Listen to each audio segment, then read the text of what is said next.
Hello, my name is stllr, and this is WaveLand.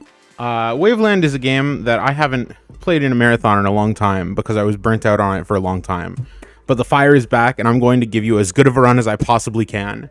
I'm so excited for this. I'm so excited for this. And honestly, I'm so excited, I kind of just want to jump right into it. So, timer is going to start in 5, 4, 3, 2, 1, now. So, WaveLand is a platform game centered around the premise of what if melee mechanics were implemented into a platformer. This does predate the release of Celeste by a year, so a precision platformer with wave dashing as a core element. You know, they kind of had the original idea for it, but no, we love Celeste. It's fine. It's just a lot of people will see it and think it looks like Celeste, but really, Celeste looks like WaveLand. I've got an input display in the top left corner so that you can see what I'm up to on the controller. This game is a very high APM game.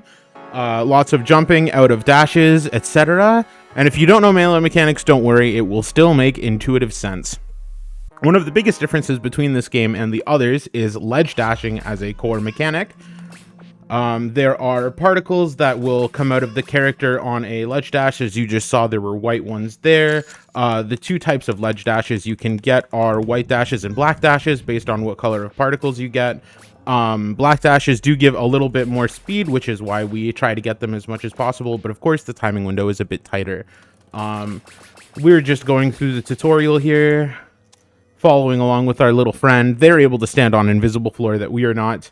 And during this cutscene, I would like to thank the developer of the game for implementing a no flashing lights option specifically ahead of this marathon run. Thank you so much, Luna. You are truly the best.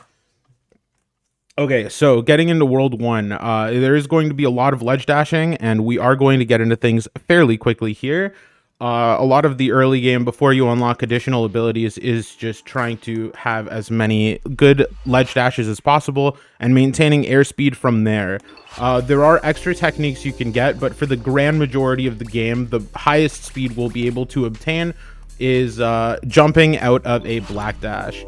So what you may have also seen there is I held A right trigger start, or I'm not sure if it shows up at start. I think it's the Xbox back button, it's called. I pick it for menuing reasons. But basically what happens is, as another nod to Melee, another love letter, LRA start, the quick reset command, is implemented in-game for a quick reset for the levels. Something a lot of precision platformers lack is the ability to restart quickly without it being annoying or without having to find a way to make your character die. So thankfully we don't have to worry about that, and we can just restart whenever we want to. And you may see me do this when I, when I accidentally fall into a bottomless pit and there isn't a checkpoint that I've hit already.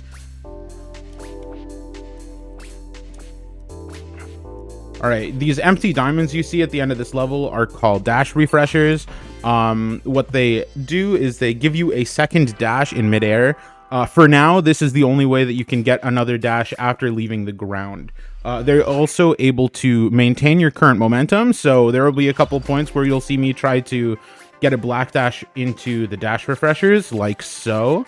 You will see that there's an arrow at the bottom of the screen that indicates that you've dashed off the ledge and you've not used your jump yet, so you're able to save it for later.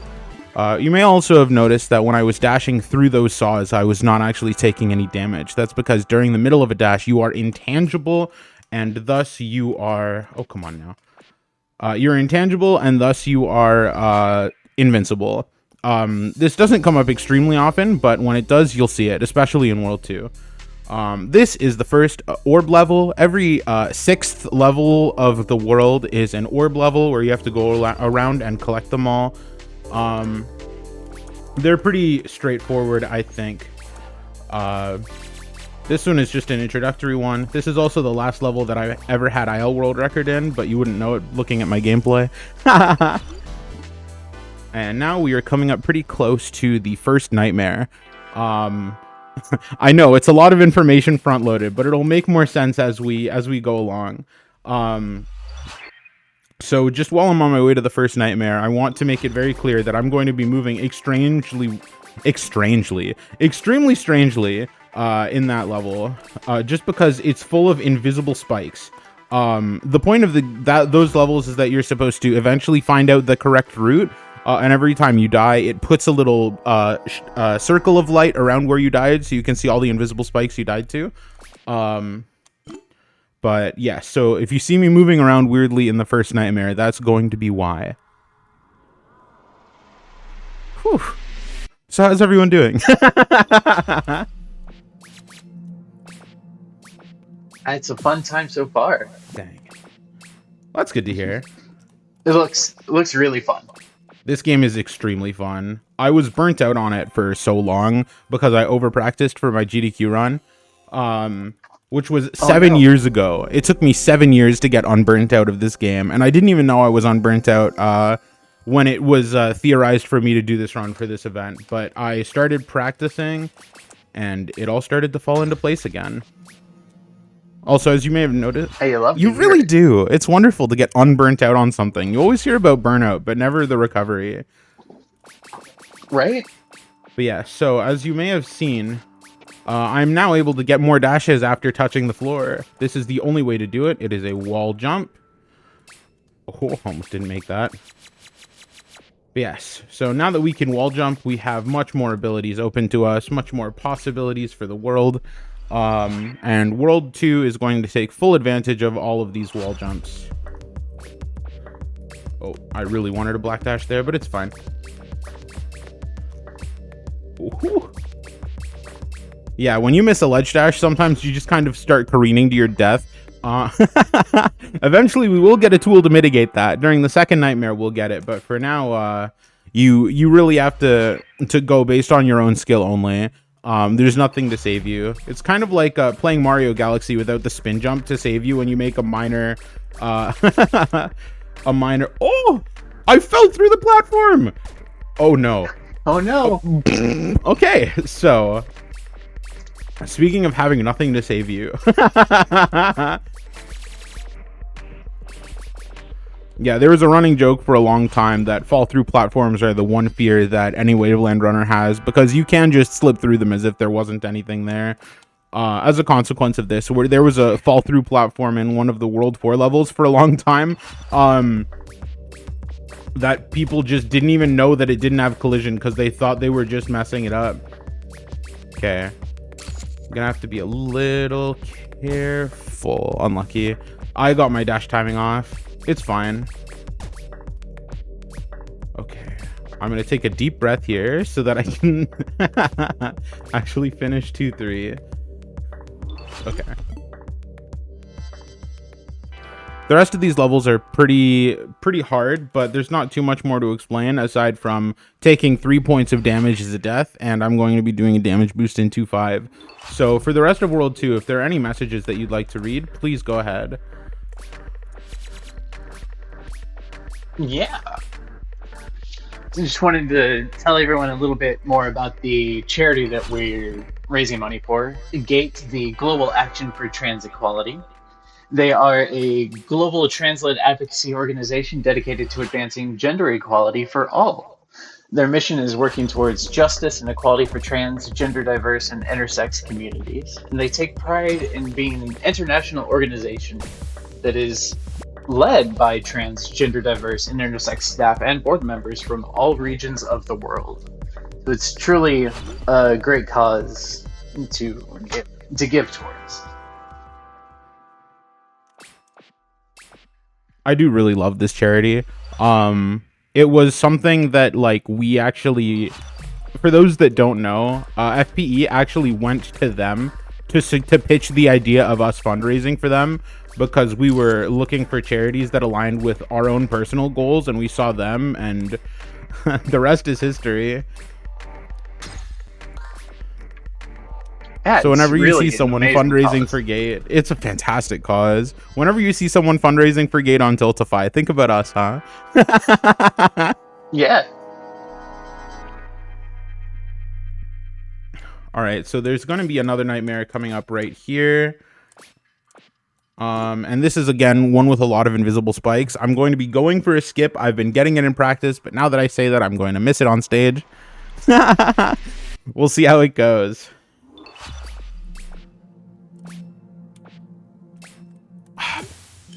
Oh, right, you can't quick reset during nightmares. Oh my goodness, can I please get a black dash? There we go. What? Last try. Okay, okay. Well, we got it eventually. And we get there in the end. There we go. Death to invisible spikes. Goodness gracious. It's okay. The other nightmares are easier than this because we will have Shine. What's a love letter to Melee without Shine? For those of you unfamiliar, Fox and Falco have a funny hexagon move that is absolutely broken. This game is not that much different. Shine in this game is wonderfully broken. I love it so much. It's one of the things that truly sets WaveLand apart from other precision platformers. Basically, the way that Shine works is it locks your vertical momentum, but does not change your horizontal momentum. And so because of this, you can use it to extend your falls or prevent your rising, the latter of which isn't going to become a thing for quite a while. But in the meantime, you are going to see use of it to delay falling quite a lot. It also is able to break breakable objects, reflect projectiles, and save you if you start messing something up. You'll also see me dashing and then canceling that dash with a Shine. The way that dashing works in this game is it gives you a burst of speed and then it slows you back down afterwards. But if you stop that with a Shine, then you will Shine boost, and it gives you a lot of speed. Not as much as a black dash, but you can't always expect yourself to be able to hit a perfect ledge dash all the time.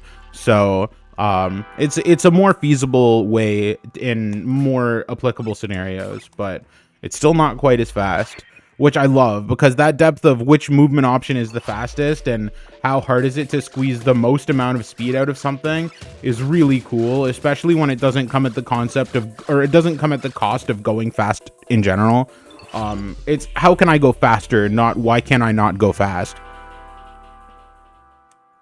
Also, I will take a moment to just mention, because we are halfway through the game, this soundtrack is not uploaded anywhere aside from if you purchase it on Steam. So listen good, because it's one of the best video game soundtracks I've ever heard. Oh, you can ledge dash off of platforms as they disappear. This is something that you're going to see. Well, you saw it in that level, and you might be able to see it in other levels as well. I used a turret manip in order to have one turret break the floor and another turret break a wall that I didn't want to have to dip low enough to shine through. Okay, this level is hard, but hopefully... Nope. Alright, this level, part of the reason this level is hard is because it's really punishing. Much like 2-4, you take the route that doesn't have any along the way checkpoints. And you can just kind of careen to your death. Oh, no way.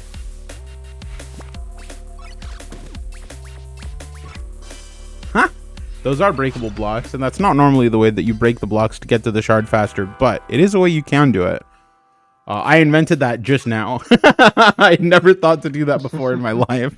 I mean, hey, if it works. Mm-hmm. That's what I love about this game too, is it's so...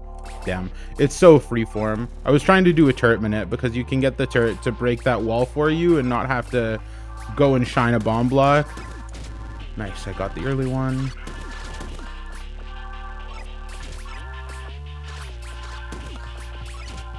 Okay. So World 3, the third level Nightmare is the coolest auto-scroller in any speed game.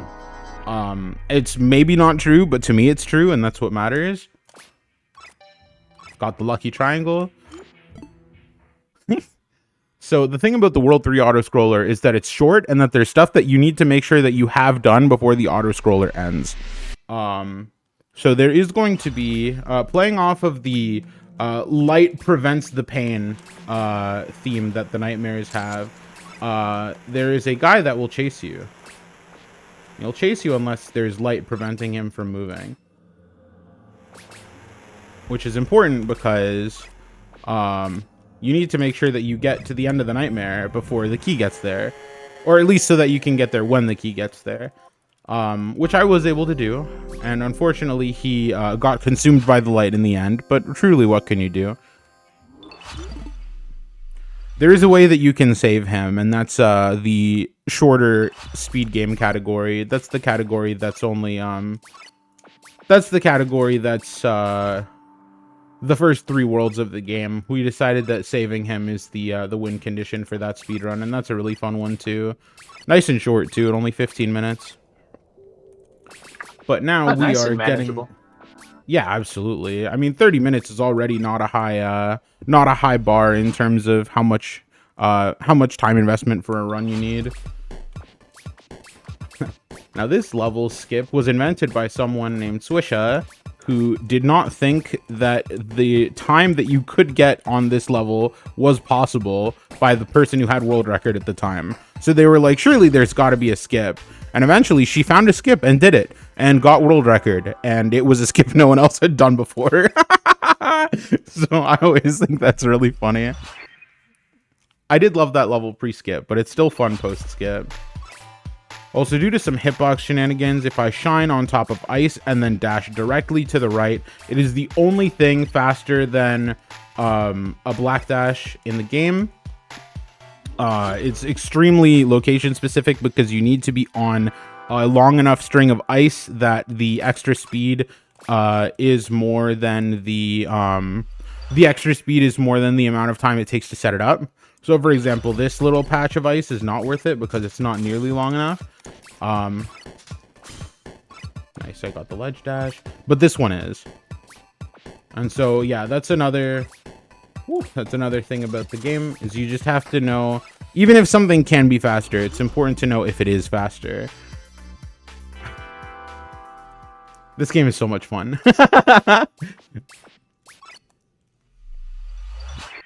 All right, and I think I have basically explained everything that I need to about this world. So if you have any more messages, now would be a good time. Yeah.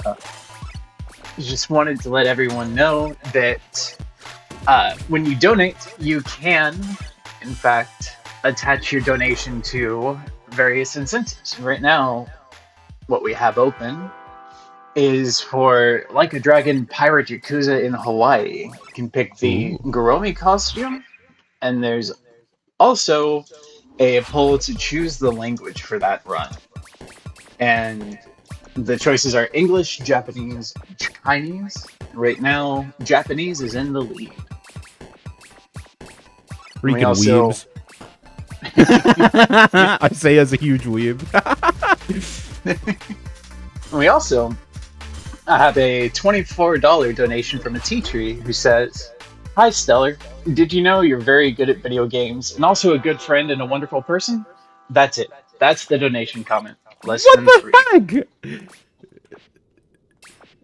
What the heck? You expect me to keep playing after that? What the Come on. Thank you, tree. Whoa. That's okay. We did it. We did it. It's okay. I recovered from being flustered. It's fine. Discovering I'm good at video games has been a very recent revelation within the past 6 months or so. Ooh. Damn. It's a fun revelation. It is a fun revelation. Oh no. It's okay. That went pretty horribly wrong, but I went okay enough. Okay enough. Okay. The fourth nightmare is only scary if you let it be. And I'm going to try really hard to not let it be. We'll manifest this. We'll manifest it.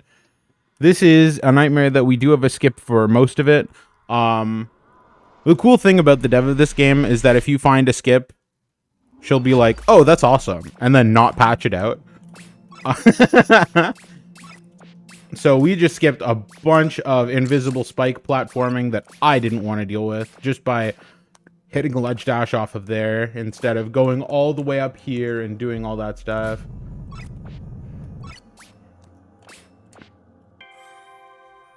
And yeah, I guess I will take this moment to just quickly shout out the WaveLand community. Shoutouts to Kaz and Hammy and Love and Albin and Koisoy and Fishy, even though I haven't heard from either of them in forever. Swisha and Radio and a bunch of really cool people. WaveLand is not what it is without the community that showed up around it. And also a shout out to Alpharad, the popular YouTuber. Once speedran this game back when they were a much smaller channel and back when the demo was the only thing that was out. Their video on this game got me to back the Kickstarter, and getting a game for free when I was homeless was really really impactful on the rest of my life. I don't know if I would have been anywhere near here if I hadn't gotten bit by the speedrunning bug by a game that I happened to get for free because of when I backed it on Kickstarter. Unfortunately, they were chased out of the community by a bunch of people who are also no longer a part of the community. But Alfred, if there's any possible way you see this, thank you for setting up the leaderboard, and thank you for what you did to sculpt the community. It turned out really nice.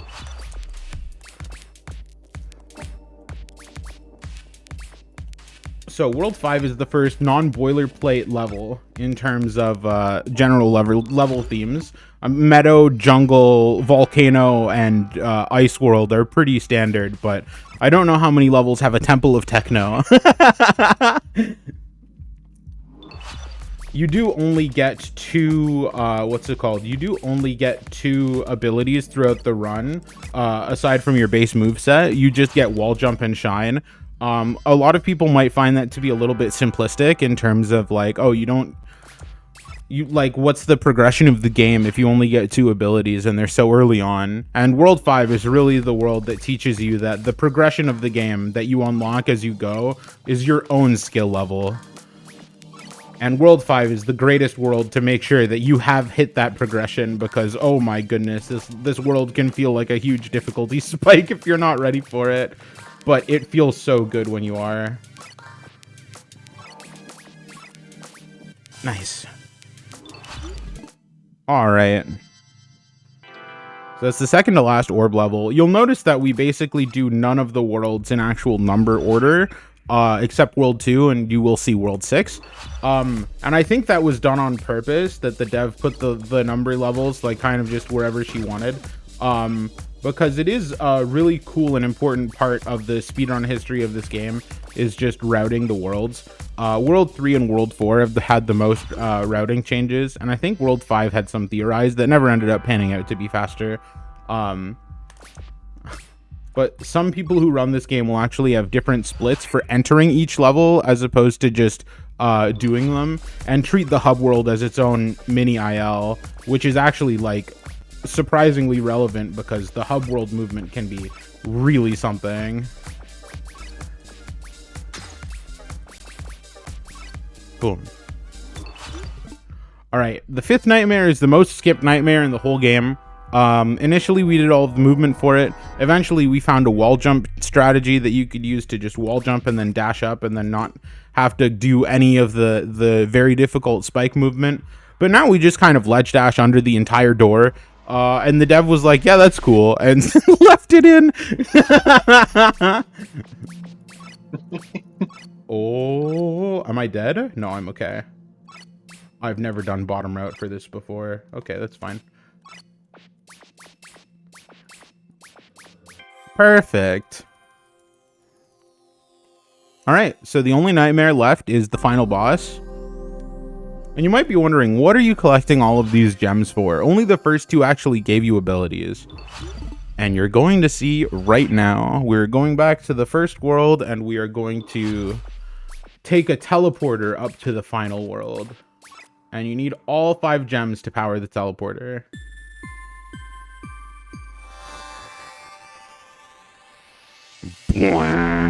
It's a really good sound effect.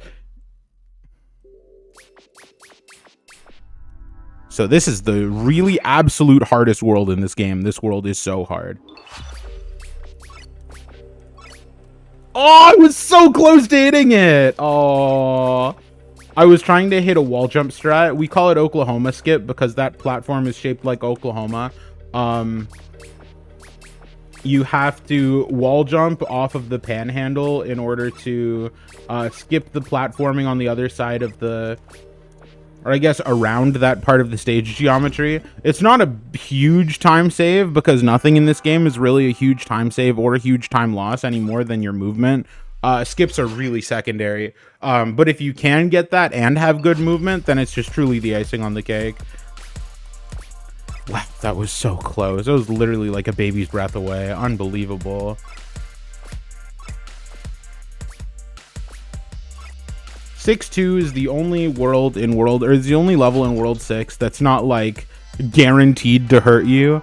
6-1 is hard, 6-2 is a brief reprieve, and 6-3 through 6-5 are the gauntlet.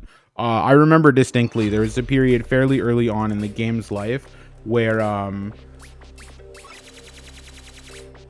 sorry, I really needed to make sure I hit that. There was a point really early on in the game's life where the top 10 times for 6-4 were not all S-rank times on the level, just because it was so hard to actually beat it. So look forward to that right about now. 6-3 thankfully went pretty well.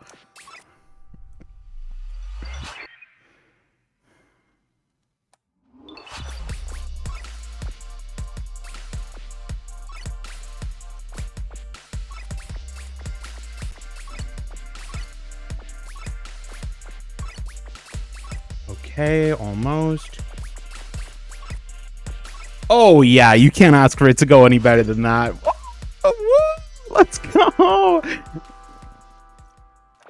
That was amazing. This game is really cool.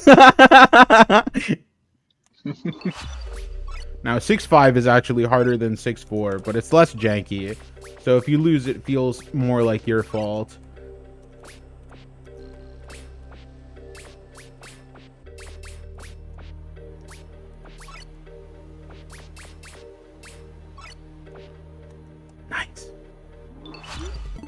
This game is so cool when you're playing it right. I love this game so much. I'm so glad I'm not burnt out on it anymore. Let this be a lesson to you. If you're burnt out on a game, actually let yourself not play it for a while. And when you derust, make a brand new set of splits and don't run against your old set of splits. It will help with the derust so much. Oh, come on. That was just a bit careless. It's fine.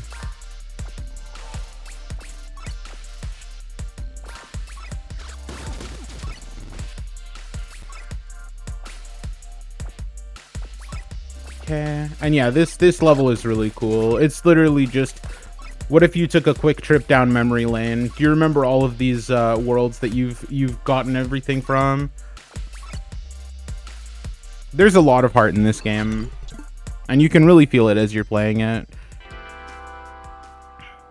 Alright, so we are coming up on the final boss here. There are two segments to the final boss, a chase segment and a fight segment.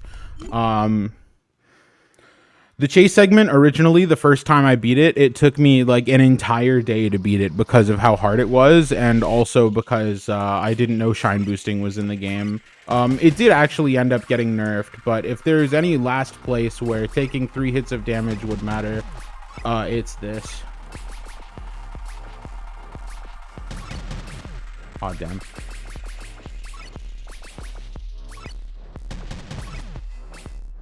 Oh, dude.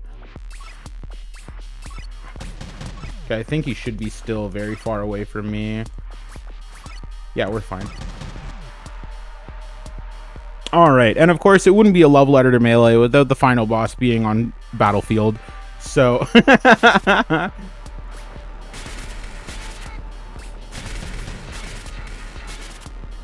Alright. I didn't think I got them in it, but I did. And time! Oh, congratulations. Thank you. Oh, that feels so wonderful. Well, that was fun. I hope you all had as much fun as I did. Yeah, that was a ton of fun to watch. It's a great time. So any final shoutouts for you? I do just want to take a brief moment to reflect on how this game changed my life. I talked a bit about having this game when I was homeless. When there was a brief period of my life, a summer, where I didn't have anywhere to live. I had a shitty laptop. Oh, I shouldn't have sworn. Oh, I'm so sorry. I had a really bad laptop. Oh, I'm so sorry. I had a really bad laptop and a backpack, and found my way around a city. And this game was slow and performant enough, or not slow. It was performant enough that it could run on there. And I got really bit by the speedrunning bug, and it was something that I held on to. It was my foray into the speedrunning community, and it turned into, a lot of relationships that have boosted me way farther than I knew that I could go. I went to GDQ literally that following, like within 6 months of being homeless.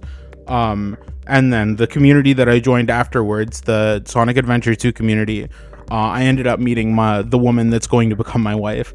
So and I've like several people in my found family, and I just wouldn't have gotten deep into speedrunning if I didn't think that I could do it. And I didn't think that I could until I got bit by the speedrunning bug by playing this game. So I just wanted to really thank all the people that welcomed me and all the people that led me to where I am now, and I wouldn't at all be the same person I am without this game. Thank you for giving me the opportunity to show it off. I'm so thankful. I really could not be more thankful. I could not thank you all enough. And I hope you enjoyed my showcase of WaveLand. Yeah, it was wonderful. Thank you so much. Thank you. And I'm so sorry again for swearing. I'm really, really sorry. You're fine. We're all good here. All right. Thank you for that, Stellar. Thank you, and that's all from me. Beautiful. All right. And so as we get prepared for the next run, just wanted to remind you all that you're watching Fast Pace for Pride 2025, benefiting GATE, the Global Action for Trans Equality, a global trans-led advocacy organization dedicated to advancing gender equality for all. So just